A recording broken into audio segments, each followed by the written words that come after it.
दोस्तों महाकुंभ में एक बड़ी दुख भरी घटना की खबर सामने आ रही है। देखिए आप महाकुंभ जा रहे 18 लोगों की भगदड़ से जान चली गई। ये भगदड़ की घटना नई दिल्ली रेलवे स्टेशन पर हुई। कुली बोला कि 46 साल में मैंने ऐसी भीड़ रेलवे स्टेशन पर कभी नहीं देखी है। जो लोग दब गए थे वो कभी उठे ही नहीं। जी हाँ, खबर है दोस्तों की नई दिल्ली रेलवे स्टेशन पर भगदड़ मचने की घटना में 14 महिलाओं समेत 18 लोगों की जान चली गई। हालांकि सरकार ने मुआवजे का ऐलान किया है। प्रधानमंत्री नरेंद्र मोदी ने भी इस हादसे पर दुख जताया है। बताया जा रहा है कि दिल्ली रेलवे स्टेशन के 14 और 16 नंबर प्लेटफॉर्म पर भारी भीड़ थी और प्रयागराज की वो स्पेशल ट्रेन रेलवे का एक अनाउंसमेंट हुआ, उसके बाद भगदड़ से मच गई। अब इस हादसे के पीछे बड़ी वजह क्या रही? कहीं न कहीं प्रशासन की लापरवाही भी इसके पीछे बड़ी वजह रही। कुली का कहना कि 44 सालों में हमने ऐसी भीड़ कभी नहीं देखी। हमने खुद 15 शव निकाले। नई दिल्ली रेलवे स्टेशन के हादसे के प्रत्यक्षदर्शी जो कि वर्षों से इस स्टेशन पर कुली का काम कर रहे हैं सुगन लाल मीणा ने बताया, इस हादसे की आंखों देखी घटना का जिक्र किया। ये घटना किसी को भी झकझोर कर सकती है। सुगन मीणा का कहना कि हम 43-44 सालों से इस रेलवे स्टेशन पर कुली का काम कर रहे हैं, लेकिन ऐसा मंजर हमने पहले कभी नहीं देखा। आखिर नई दिल्ली रेलवे स्टेशन पर भगदड़ क्यों और कैसे मची? प्रशासन और चश्मदीदों ने इसके पीछे की वजह भी बताई है। इधर विपक्ष से राहुल गांधी ने भी कहा कि बदइंतजामी, लापरवाही और नाकामी का नतीजा है ये। और विपक्ष ऐसा क्यों कह रहा है? इसके पीछे देखिए, ये घटना होने के बाद भी लापरवाही का ऐसा आलम देखने को मिला कि घायलों को न समय पर एम्बुलेंस मिली, न ही मदद के लिए जवान आए। अब तक नई दिल्ली रेलवे स्टेशन पर भगदड़ में मरने वालों की कुल संख्या 18 हो चुकी है। कल देर रात से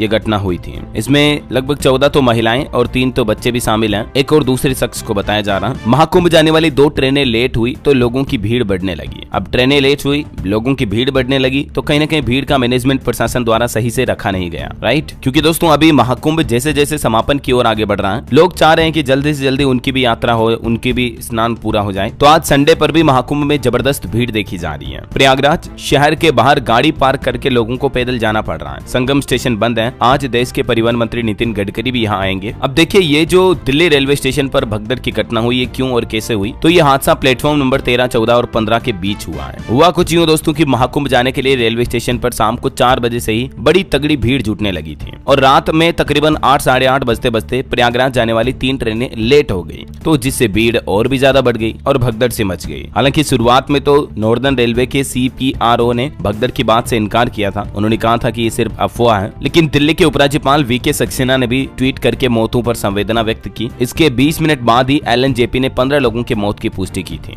अब रेल मंत्री अश्विनी वैष्णव ने भी घटना की उच्च स्तरीय जांच के आदेश दिए हैं। अब इस घटना के पीछे, हादसे के पीछे मुख्य वजह देखिए, यह हादसा कैसे हुआ, पूरी एग्जैक्ट वजह समझिए आप। प्रयागराज स्पेशल ट्रेन, भुवनेश्वर राजधानी और स्वतंत्रता सेनानी एक्सप्रेस तीनों ही प्रयागराज जाने वाली थी। अब 2 ट्रेनें तो उड़ीसा की भुवनेश्वर राजधानी और स्वतंत्रता सेनानी लेट थी ऑलरेडी। इन तीनों ट्रेनों की भीड़ प्लेटफॉर्म नंबर 14 पर थी। तब प्रयागराज स्पेशल ट्रेन यहाँ पहुंची तो अनाउंस हुआ कि भुवनेश्वर राजधानी प्लेटफॉर्म नंबर 16 पर आ रही है। अब ये सुनते ही जितने भी लोग 14 पर मौजूद भीड़ थे वो प्लेटफॉर्म नंबर 16 की तरफ दौड़े। और जैसा कि मैंने आपको बताया, शाम 4 बजे के बाद से ही आने वाली 3 ट्रेनें ऑलरेडी लेट थी, तो 8:30, 9 बजे तक लोगों की भीड़ काफी ज्यादा हो गई थी। तो ये अनाउंसमेंट सुनते ही जैसे ही प्लेटफॉर्म नंबर 14 पर खड़े लोग 16 की तरफ दौड़े, तो एकदम से मतलब फिर वो कहते हैं ना, हुल्लड़ मच गई, भगदड़ मच गई। और इसी भगदड़ में दबने से, कुचलने से अब तक 17-18 लोगों की जान जाने की खबर है, महिलाओं और बच्चों समेत। ये वाकई में महाकुंभ की एक और सबसे बड़ी दुखद घटनाओं में से एक रही है। एक भगदड़ आपको पता होगा मेन महाकुंभ मेले में मौनी अमावस्या के दिन मची थी। हालांकि उसके बाद तो प्रशासन की अच्छी तैयारियां देखने को मिली कि माघ पूर्णिमा और दूसरे अमृत स्नानों पर भगदड़ वगैरह देखने को नहीं मिली है ना। बाकी हमारी यही प्रार्थना है, ईश्वर इन सभी मरने वालों की आत्मा को शांति दे, इनके परिवारों को हिम्मत और हौसला दे, सरकार और प्रशासन भी इनको सहायता दे। धन्यवाद दोस्तों।